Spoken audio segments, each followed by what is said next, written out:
PGRI abadi tetap mempersatukan diri dengan nama dan semasa lahir negara kita. Hai semuanya, selamat datang di Sipoim, siaran belajar online interaktif dan menyenangkan. Halo semuanya, apa kabar kalian? Tentunya baik ya, dan sehat semua. Harus tetap sehat, harus tetap semangat, apalagi semangat untuk belajar. Karena banyak di antara kita yang sudah pembelajaran tatap muka, bukan? Nah, untuk menambah semangat kita, maka saya akan mengajarkan kalian tentang materi matematika. Di mana yang akan saya ajarkan di sini adalah materi matematika kelas 7 mengenai himpunan. Nah, himpunan itu merupakan suatu kelompok yang memiliki anggota yang jelas.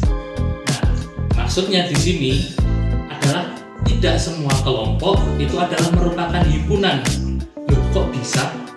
Nah, karena tadi yang sudah saya jelaskan bahwa himpunan itu suatu kelompok yang memiliki anggota yang jelas.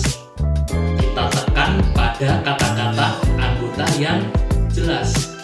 Maka anggota-anggota di dalam himpunan itu harus terukur. Contoh yang bukan merupakan kelompok yang bukan merupakan himpunan itu seperti kelompok orang tampan. Kelompok orang tampan tidak bisa kita katakan sebagai himpunan. Kenapa? Karena persepsi antara satu orang dengan orang yang lain akan berbeda. Ada yang mengatakan bahwa Ari Wibowo itu adalah orang yang tampan, tapi ada juga yang mengatakan bahwa Ari Wibowo ini orang yang kurang tampan, sehingga menimbulkan persepsi. Itulah kenapa kelompok orang tampan tidak bisa kita masukkan sebagai kelompok himpunan. Nah, contohnya lagi, misalkan kelompok orang cantik, kelompok masakan yang enak, kelompok orang yang pintar, dan kelompok orang yang tinggi. Nah, itu semua tidak bisa kita ukur dengan pasti. Memang kalau tinggi ini sesuatu yang unik. Tinggi memang bisa diukur, tapi kalau dalam kalimatnya belum tersirat ukurannya, maka itu tidak bisa kita katakan sebagai himpunan. Nah, contohnya kalau untuk yang himpunan berarti kita memiliki anggota yang pasti. Seperti contoh kelompok hewan berkaki 4. Kelompok hewan berkaki 4 kan anggotanya jelas, mungkin ada sapi, ada kambing, ada gajah, ada singa, ada leopard, ada serigala, dan lain sebagainya. Sehingga kelompok hewan berkaki 4 ini memiliki anggota yang jelas atau bisa kita sebutkan dengan pasti, sehingga kelompok hewan berkaki 4 ini merupakan himpunan. Dan sedangkan untuk kasus yang tinggi tadi itu kita harus spesifik tingginya. Contohnya anak di kelas 7A yang tingginya lebih dari 160 cm. Nah, itu jelas karena memiliki ukuran yaitu 160 cm sehingga dapat dihitung atau diukur. Di dalam himpunan itu penulisannya kita awali dengan huruf kapital. Nah, huruf kapital tentunya kalian sudah tahu ya. Huruf kapital adalah huruf besar. Bisa kita ambil dari A sampai Z.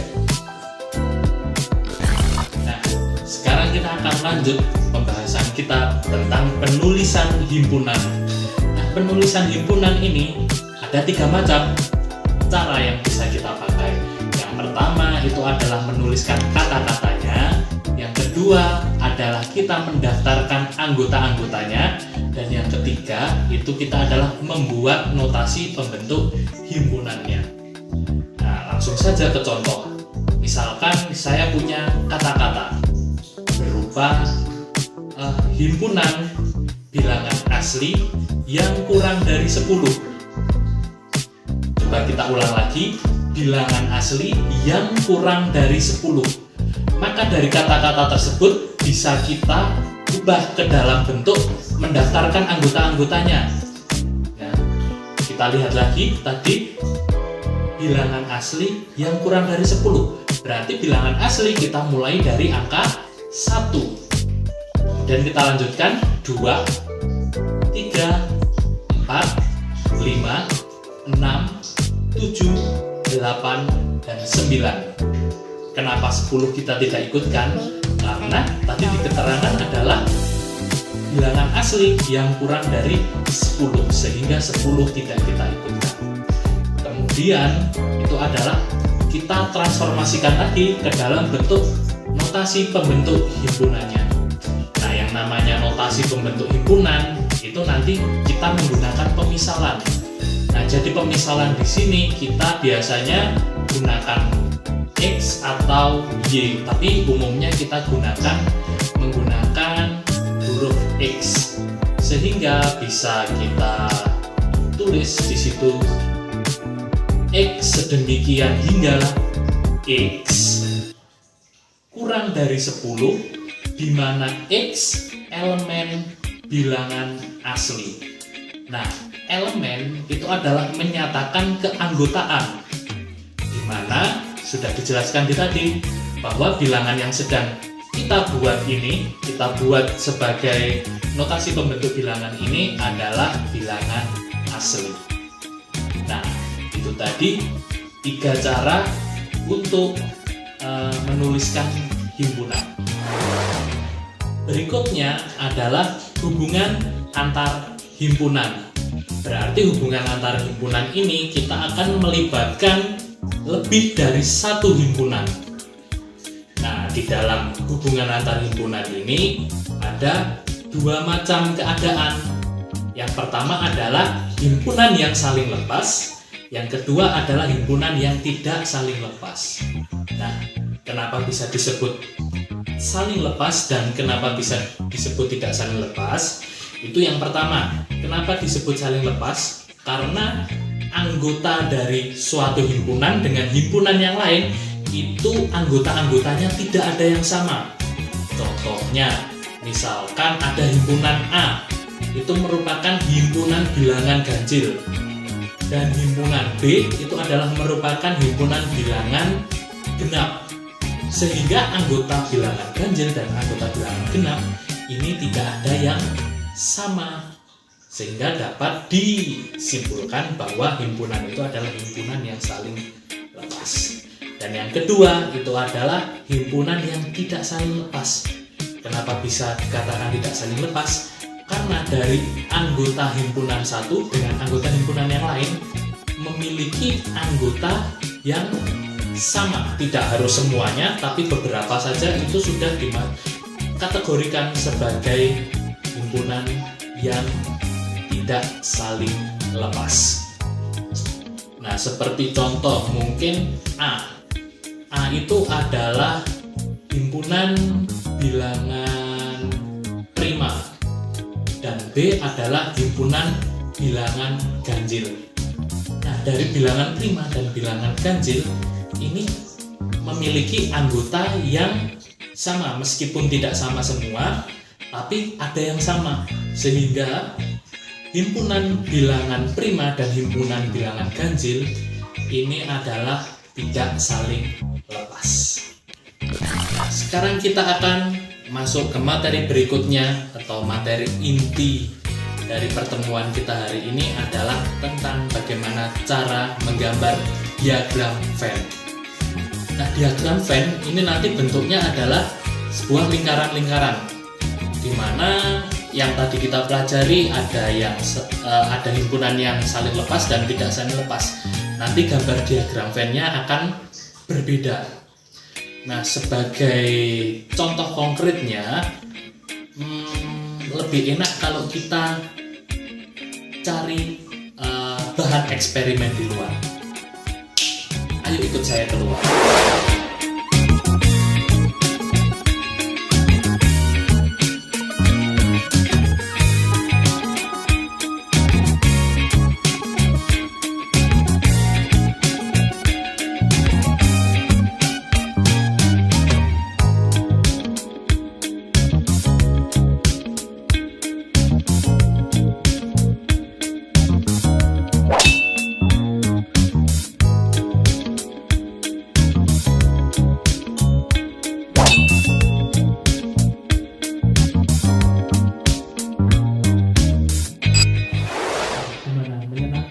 Tadi kita habis ke suatu tempat jajanan. Di sana kita membeli apa tadi? Ada 2 item ya yang kita beli, yaitu ada martabak dan ada ote-ote. Nah, dari 2 makanan ini kita akan membuat suatu sampel himpunan.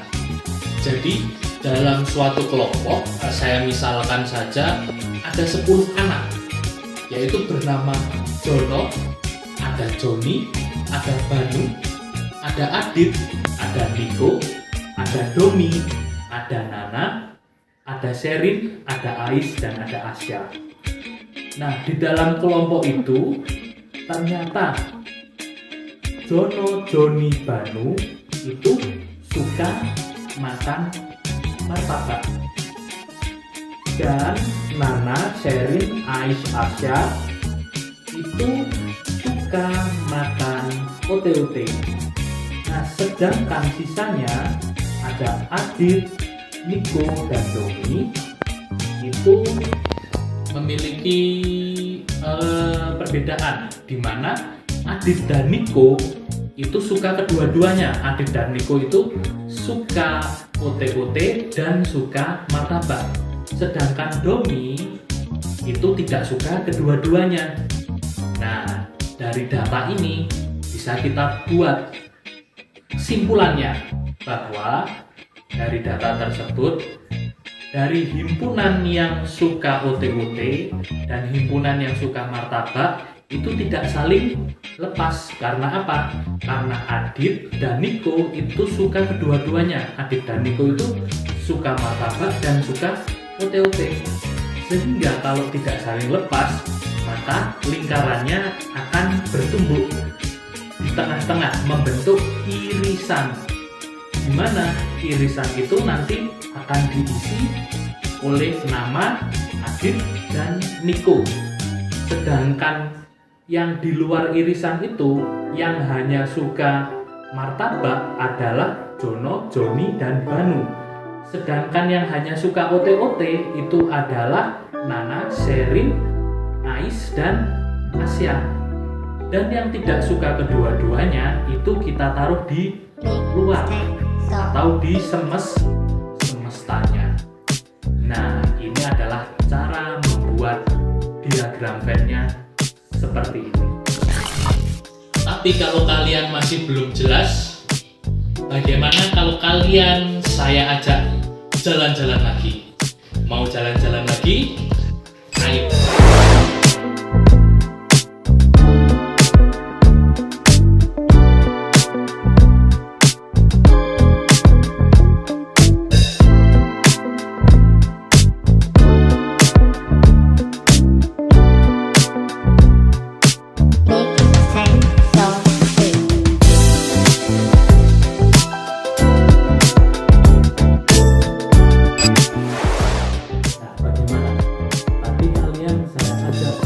Muter-muter pasar.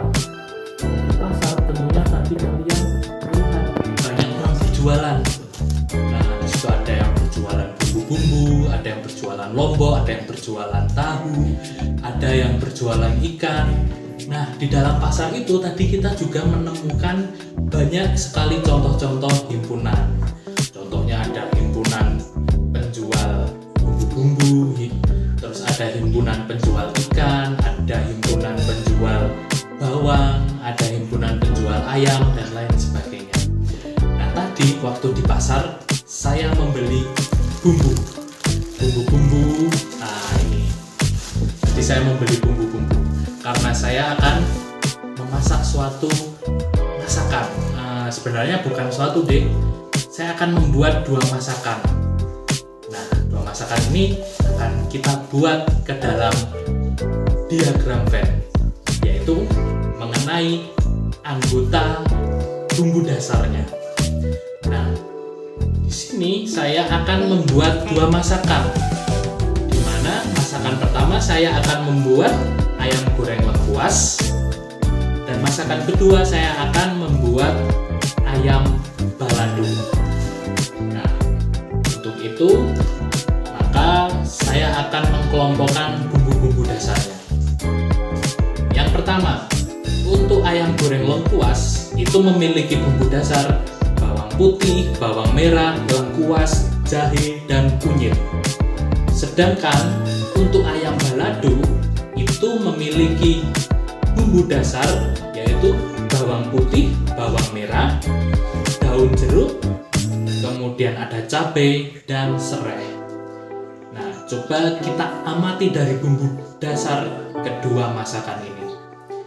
Nah, di situ bisa kita tarik kesimpulan bahwa untuk resep ayam goreng lengkuas dan resep ayam balado itu merupakan himpunan yang tidak saling lepas. Kenapa bisa tidak saling lepas? Karena dua-duanya memiliki ada bumbu dasar yang sama, yaitu yang pertama adalah bawang putih, yang kedua adalah bawang merah. Sehingga 2 komponen ini yang menyebabkan bumbu dasar atau kelompok bumbu dasar dari ayam goreng lengkuas dengan ayam balado itu menjadi himpunan yang tidak saling lepas. Sehingga nanti gambarnya di diagram Venn untuk irisannya yang mengisi di tengah itu adalah bawang putih dan bawang merah. Sedangkan untuk yang ayam goreng lengkuas itu nanti diisi oleh lengkuas, jahe, dan kunyit. Sedangkan untuk yang ayam balado nanti diisi oleh daun jeruk, cabai, dan serai. Nah, ini tadi cara untuk menggambar diagram Venn-nya juga. Bagaimana? Mudah bukan? Kita menyenangkan belajar kita tentang materi himpunan kelas 7 semester 1. Tetap semangat, bangkit guruku, maju negeriku, Indonesia tangguh, Indonesia tumbuh. Sampai jumpa di video selanjutnya.